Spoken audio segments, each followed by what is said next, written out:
This is a Hot Pie Original. Hey there, everyone. Welcome back to the Inhumane podcast, a Hot Pie Media original. And we are at part 2 with Mary Schwetka. She is a forensic nurse interviewer out of the state of Ohio. She works with human trafficking victims and law enforcement and the state agencies as well. She is just an amazing firecracker. I love talking to her and collaborating with her because she is in the trenches. And if you have not listened to the first part, please go back and watch or listen to episode 11. She gives you some great insight of how important a forensic nurse is needed in this field. And for those of you listeners who are nurses, this is great for you, as well as if you work in the medical field in any space. This is important if you have family members or not, as well as this is really applicable to anyone in the community because we deal with human trafficking victims all over the place. We just don't realize it. And so we kind of need to know what to look for. But listen in. She's bold. She doesn't have any apologies about it because she's telling those traffickers, we're coming for you. And she's telling the victims, we're coming for you to help. So listen in and we'll get started with episode 12.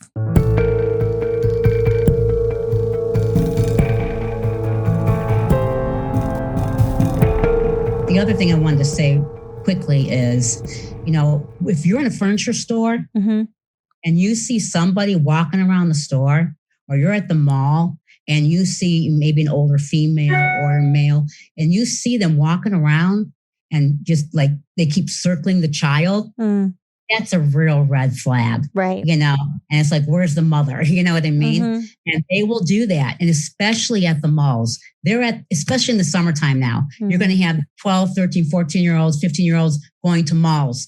And I will tell you, the bottoms are very, very good at getting these girls to the pimp. Yeah. I just had to say that. Yeah. No. I appreciate that because and it's true. And they're recruiting, right? Like that's the thing is we think, oh, they're just now I know I've checked it. They are hanging out with someone that's their age. I'm like, yeah, but that person that age has been trained as well as there's fear put inside of them that they have to recruit.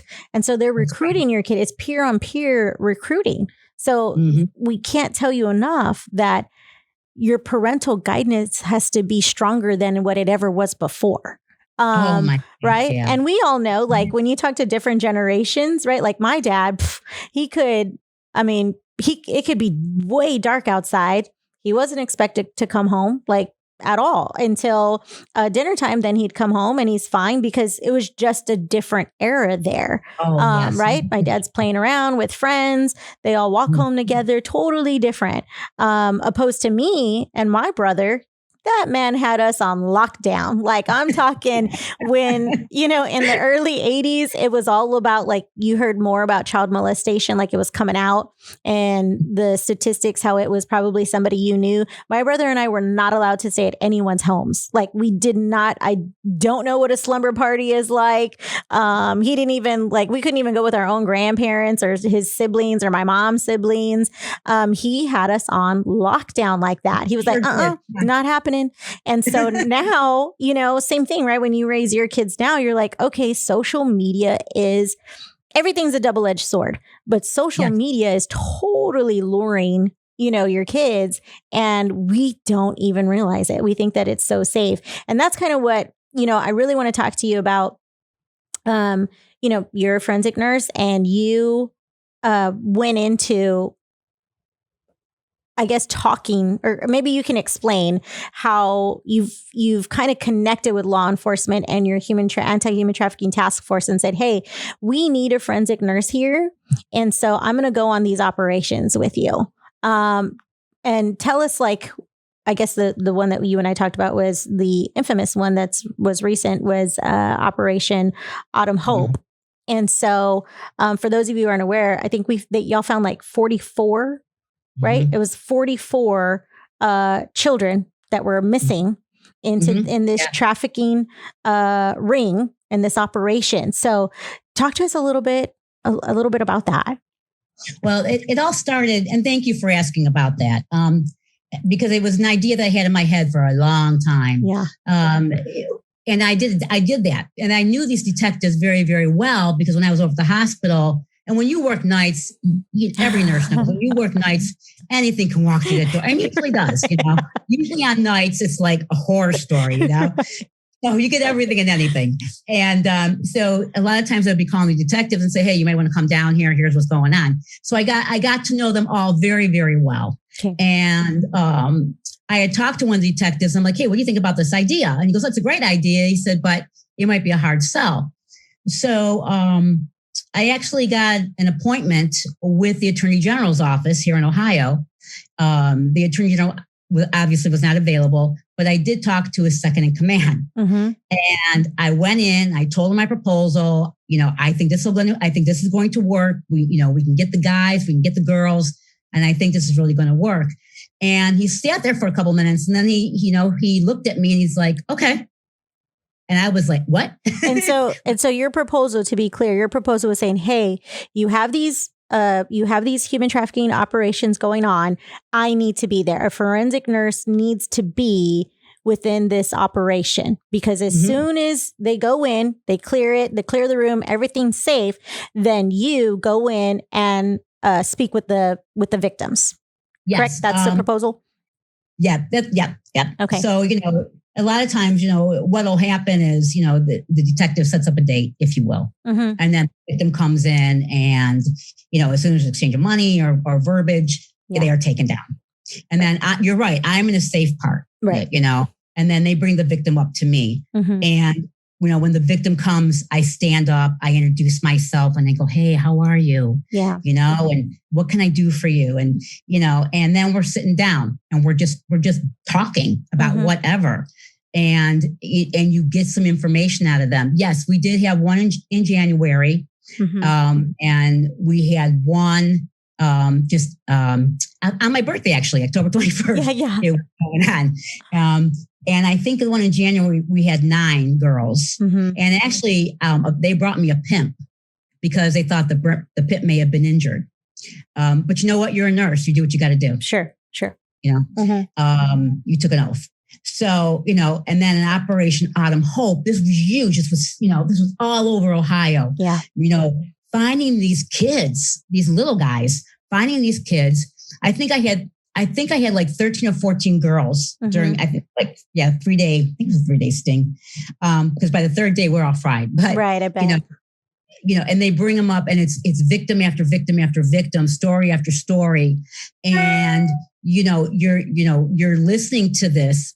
But the whole thing is with that Operation Autumn Hope, we did rescue a lot of kids and we rescued a lot of girls. And, and at this particular sting, I want to mention this because I think it's duly noted. At the last sting, we had a social worker from the Rape Crisis Center. We had a prosecutor, myself. I had someone there to do an HIV rapid on girls.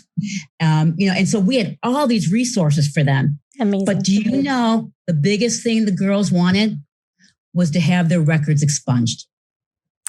They didn't care about, what's going on. I mean, yeah, they might take some counseling at a crisis center and they'll talk to me for a couple minutes, but their biggest thing was, because I would say, hey, we have an attorney here, a prosecuting attorney.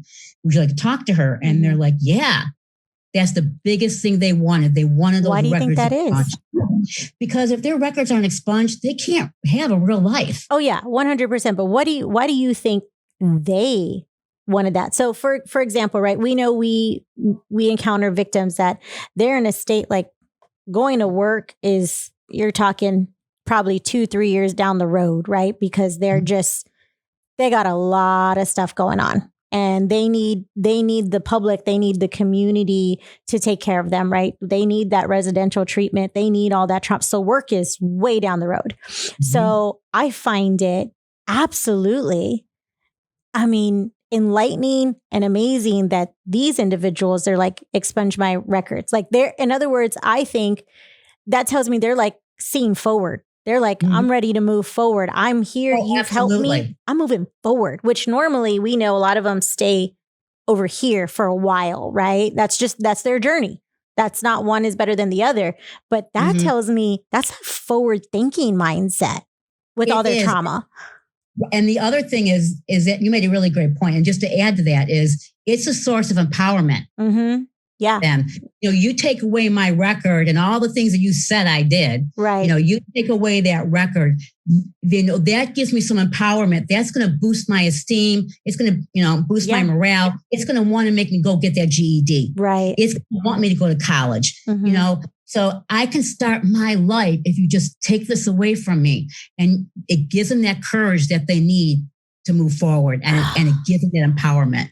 And that's why that is so important. Man, I can't tell you, because I don't think you and I have talked about that part, that was the main thing that most of them wanted, because you see different victims, that's in their foresight, like totally at different times. Because that's one of the things I think, to the public, we constantly think that, all human trafficking victims are the same, and they're absolutely not. Completely different. And so that expungement request, or they don't even have knowledge of it until someone, brings it to their attention. But to me, with all of the victims and survivors that I've encountered, when they're literally ready and asking for that piece, they're in that part of the journey where they are ready to move forward. And that you've experienced that with this group, when they literally just got rescued, in a sense, that is in their forefront of their frontal lobe, if you will.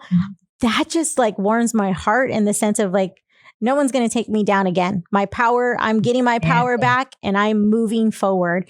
And that wow, that gives me goosebumps. I know, and it gives them power, and that's what they need. Now, on the other side of the spectrum, there's girls who are not ready to get out of the life. And there's several reasons for that. But, they're not ready to get out yet. And, so they're still, chained to that pimp or chained to that bottom. And so they stay. They have to want to leave. Yeah. They can say, Antoinette, I want this, I want that. Okay, great. But you have to be ready to leave. Yeah. You have to be ready to say to Antoinette, I am ready to go. I want to get out of this life. I can't take it anymore. What can you do for me? Yeah. And that's where we all come in. Not just a nurse, not just social workers, not just teachers. It's a community thing. Right. It's community coming together. Everyone in that community, I don't care where you live. And I know we said this before, but you have an ethical duty to keep your eyes open, your ears open. If you see something, say something. Even if you think you're wrong, I don't care. Right. Cops aren't going to care, because you know what? At least you're thinking about it. Yeah. And especially around the holidays, Christmas Eve, New Year's Eve, real big, the football, the big football game, the big basketball game. Yeah. There's a lot of girls at those things. That's right. They are. A lot of young girls. So, it's just keeping your eyes and your ears open, and, and making that phone call, because you never know. One of you guys in the community might just save a life that night. Right. And think about that. If that girl does not make enough money, she has to go back out until she does. That's right. But first, the pimp will beat her up. So she'll be walking the track or walking the glade with a black eye and a bloody nose. Yeah. Guns don't care. Tricks don't care. That's not what they care about, you know? So, I just think everybody can have a part in this. And, when you said it before, just because you're not a forensic nurse, or just, you're not someone like a big justice advocate like you and everything, you don't have to be. Right. You're just a human being. Yeah. And you care about what's going on. So everyone in the community can actually be a hero, and you might just save a life that night. Think about that. Yeah. That's huge. Well, and I love, yeah, right. Well, and I love the part where I think as a community, we depend too much, a first responder is only EMS. It's only firefighting. It's only police officers, right? I think and then obviously now with COVID, nurses are in that, space as well as a first responder. And the thing is they are a first responder when someone calls them. right? Or someone goes into the facility of like a hospital or what have you. And technically, I think what we are trying to tell the public is you are a first responder. You can be a first responder because it's happening in our community. Like you mentioned, the last episode or this episode is you see someone at Walmart, you see someone at Target, you see something that's a little off. If you see something, you say something, and that is actually you being a first responder and possibly saving a life. That is if, you are in waste management. I talk about this before, there are people who are driving the dump trucks and they're going through neighborhoods and they see something that's different and they call, like they're in the community. You are a first responder. You're not just in waste management. Like, you're everything. The 80-year-old grandmother who is constantly staring out the window. She sees everything, right? That's why I'm telling people, I'm like, I'm trying to recruit you. If you are a teenager all the way up to you are, 90 years old, because if you can still see, you have the power to literally save someone's life. And tell me on Operation Autumn Hope, when you're going through all these kids, like you said, one victim after another and after another, were you seeing a pattern with the children that were there? Like, in other words, were a majority of them foster? Were a majority of them runaways? Were majority of them had problems with their parents or single parent? Like, what? Any patterns? You know what? I will be honest with you. Most of the people I saw were like 14, 15, 16. Okay. So unfortunately, I didn't get to see the little ones. Sure. And I wish I had. So I apologize for that. But several of them in foster care, and things happened. Sometimes, daddy or mommy pimped them out when they were 4 years of age. And then now you're 15 and mommy gets you in the life. Yeah. Because mommy's still in the life. Right.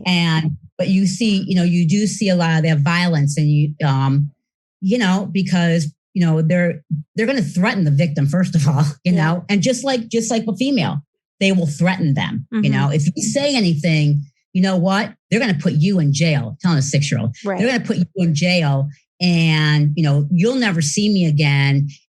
Or the cop is going to shoot you. I mean, the things that some of these people threaten these kids with blows my mind. So, and there's threats done to the girls as well, and, no one's going to believe you because you're a slut. Yeah. No one's going to believe you because you're a liar. Everybody knows you're a liar. Your mother thinks you're a slut. Didn't you know that? I mean, your mom doesn't even love you.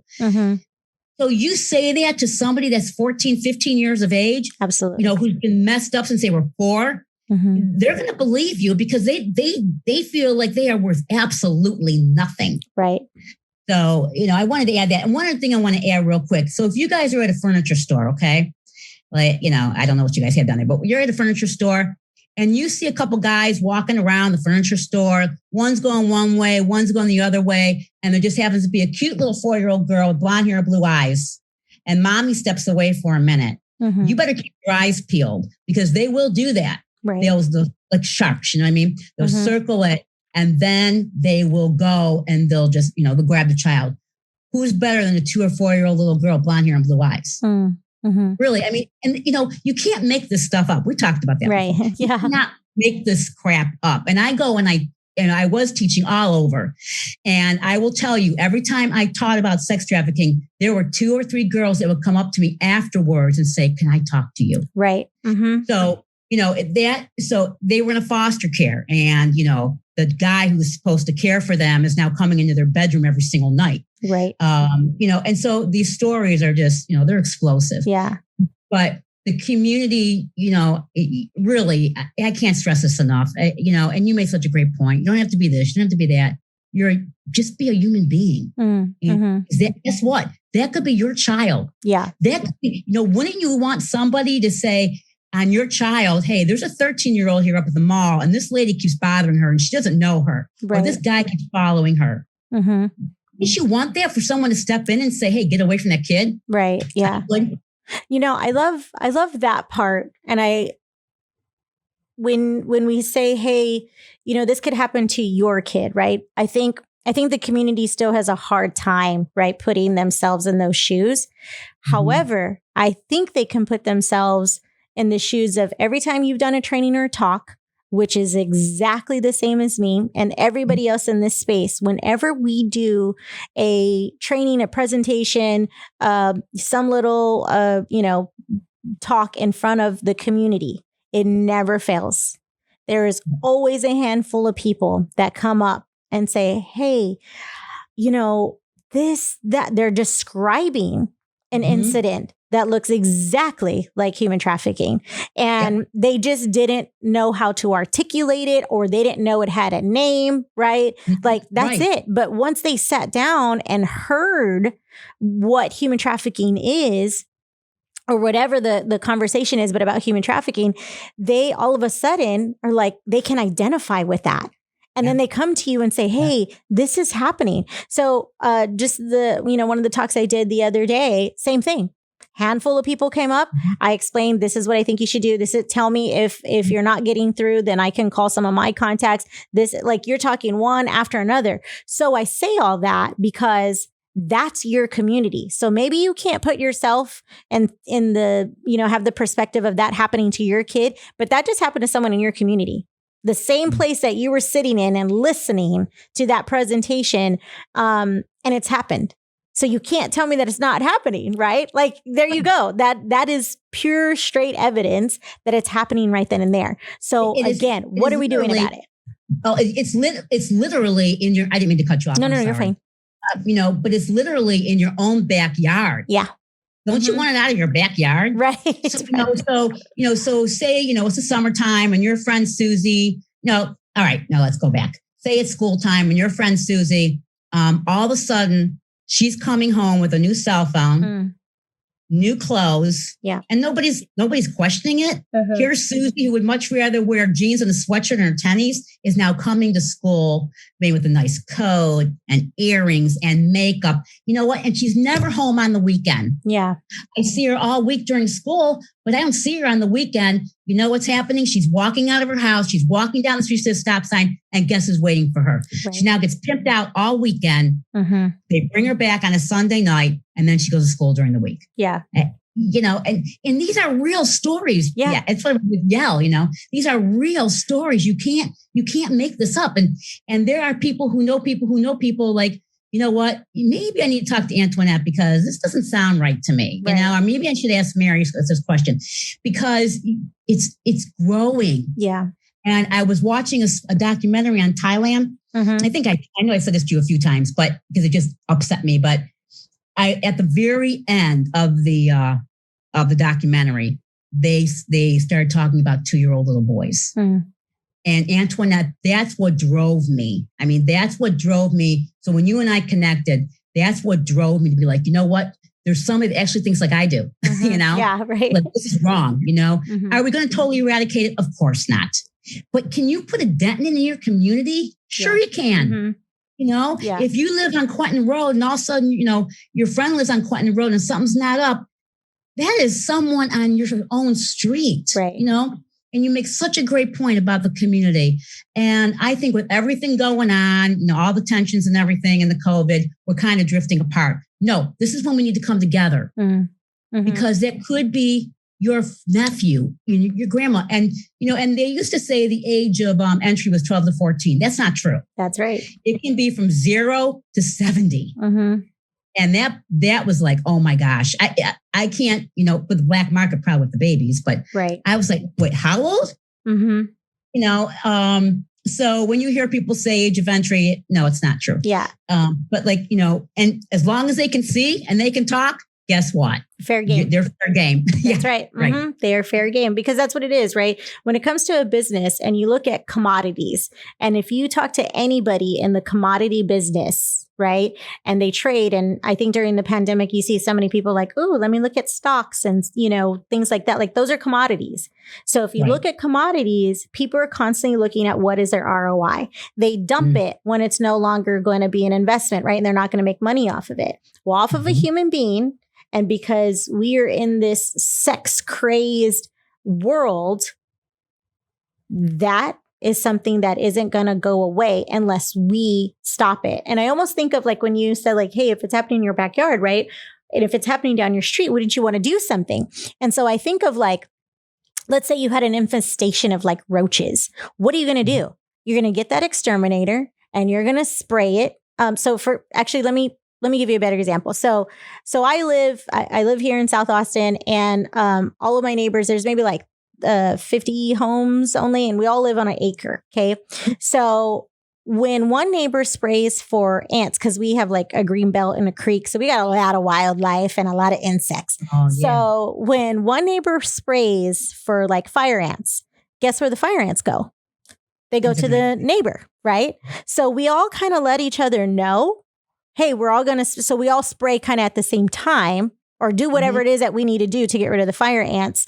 And so where they're going to go? They're going to go somewhere else. So I look at it like that. Like if you can put it in those simple terms, is if we want to stop human trafficking, we do that as a community. So then those pimps and those traffickers then know, we can't set up shop over here because those people are gangster and they're not going to let us touch their kids. So we need to go somewhere else. And so to me, why wouldn't we want to do that? Because we think that we're safe. And I don't care what your zip code is, as we know, because they're not in the slum kind of area only. They go to wealthy neighborhoods because they think no one's going to pay attention. And they know that there's also money there, and people are going to drive by and they can come in a nice, right? It's all about, you get people who are going to pay for a dirty motel and do it there. And then there are others who are going to pay for a more luxury kind of place. And hotels aren't always safe now because they're doing more training. And there are more cameras. So nobody wants to be on camera, right? So I just look at it like that. It's like, why aren't we all spraying for ants at the same time? Because it is a pandemic and it is spreading. But if we're all shooting and aiming for the same thing, they're not going to want to be in your community. And to me, it's like that simple. And, and people, take the time to go to a training. Yeah. It's 6:00 at night. I know you worked all day, but, take your time to go to a training. Turn on the TV. Don't turn on SVU and Taken.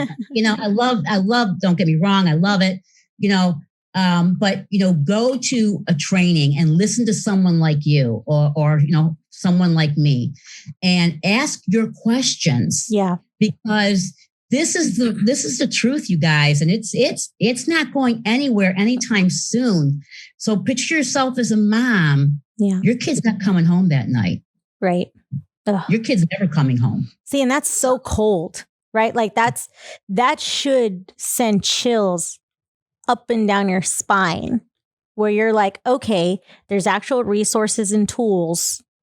Let me obtain them so I can be one of those fighters. If not for your community, at least for your kids, because that's who they're coming after. At least for your nieces and nephews, at least for your cousin or whoever is your loved one, at least for someone, right? Even if it's your own. I don't mind that either. Right. Because you're not going to, I don't know, you just can't help it. You'll see once you see it, it's like, where's Waldo?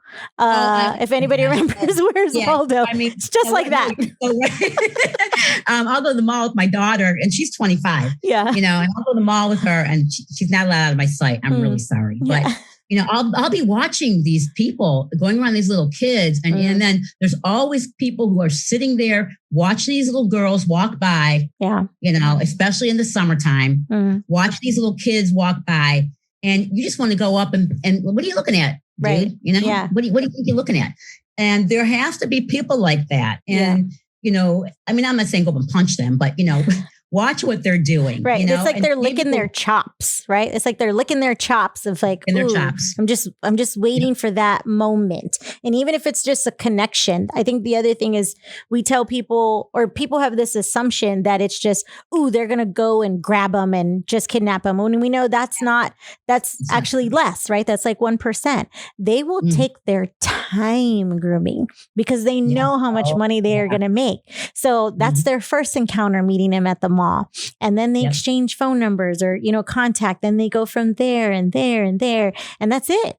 They become that trusted source when the parents or guardians are no longer trusted. That person is the trusted and the loved one. And that's it. They're gone for a very, very long time.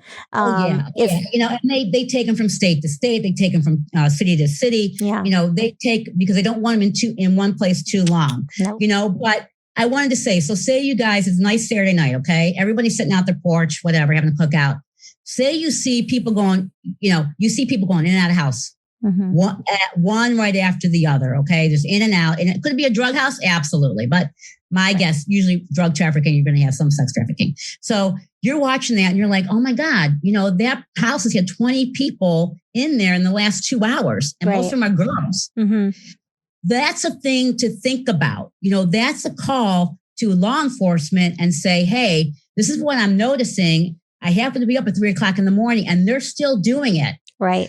Law enforcement at that point will go, well, they'll have undercover, but they'll actually go sit on that house and they'll tape the phones. They'll tap the phones and they'll listen to the conversation and they'll take their time and then they will bust that house. Right. So anybody can do so much. And, and all I think we're asking, Antoinette, is like, if you see something, say something and trust your gut. We're moms, right? Right. Most moms, we trust our gut. We have that intuition. We have the sixth sense, however you want to put it. Trust your gut. Yeah. And don't feel like, oh my God, I'm going to look like an idiot. No, you're not. Right. No, don't think that. Please. Well, when you say that, I think of all these like viral, these videos that have gone viral where it's always a woman and they write the term Karen, right? She's the Karen is like, hey, put your mask on, put your mask on, put your mask on. This is a public health issue. This is a public health issue. So if you're in somebody's business like that, right? Like clearly you have no qualm being in somebody's business and on them putting on a mask. And I mean, the last one I watched, it was a person telling another individual put their mask on while they're in their own car. And she walked up to them, right? And I'm like, okay, so if you're in somebody's business like that, and if you care that much about public health, then why aren't we doing that for our human trafficking victims, right? Because we know that's a public health issue. And that one, again, that's somebody's life as well.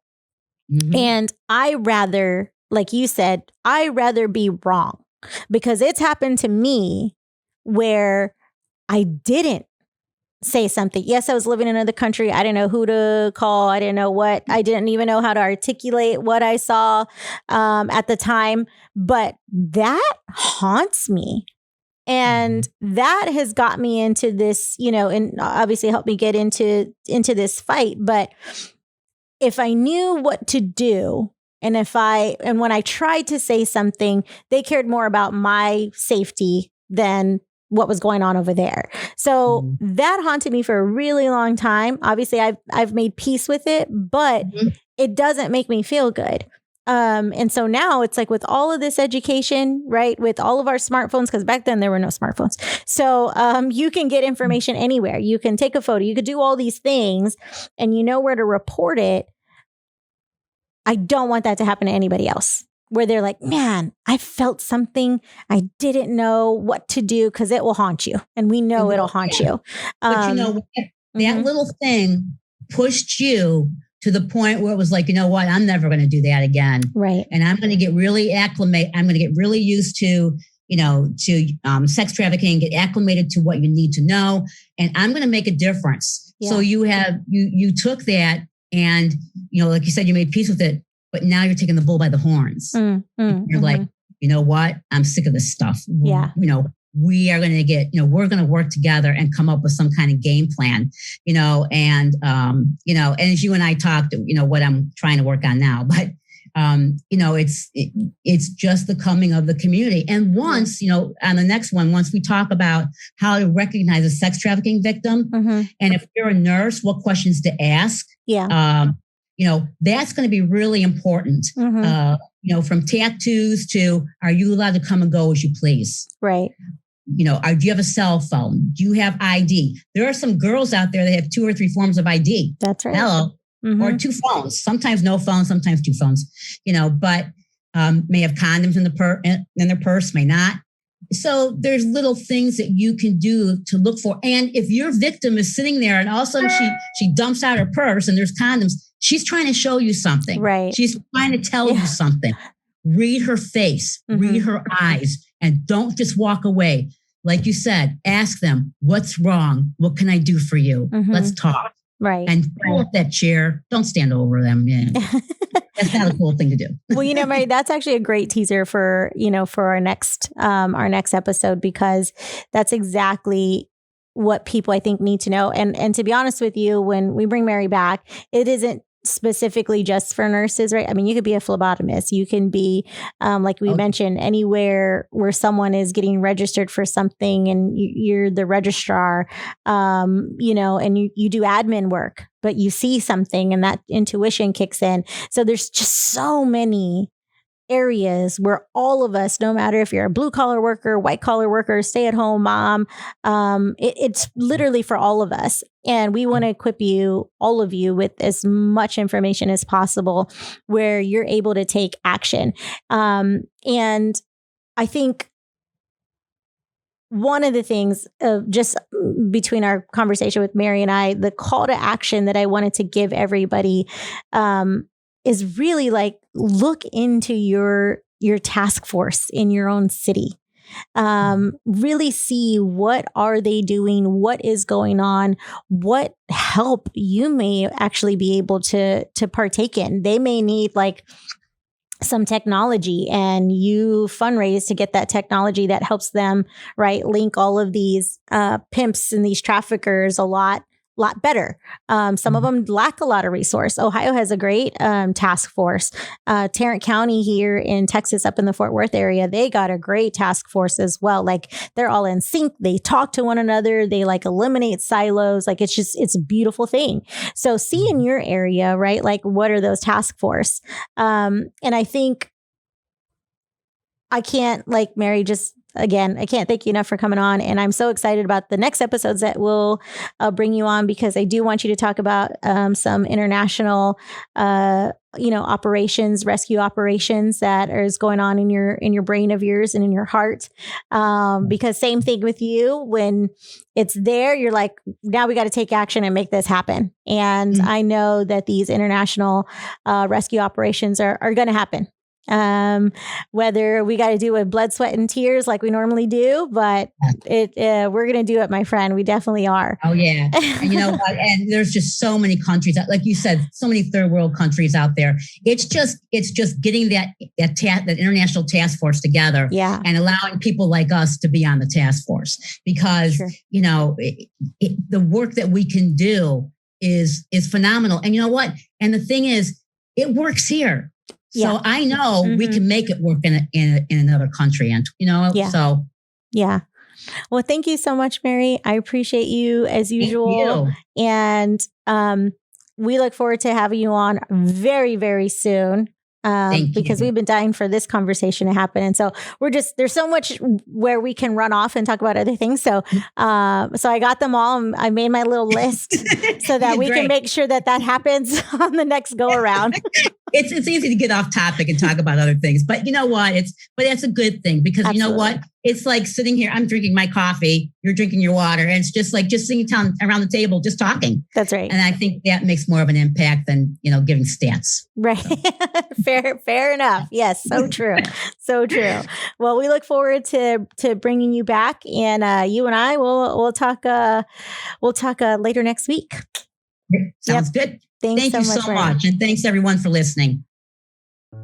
Thanks for listening. You can find more episodes and all other Hot Pie Media originals baked fresh daily at our home on the web at hotpiemedia.com, the Hot Pie Media YouTube channel, or wherever you listen to podcasts.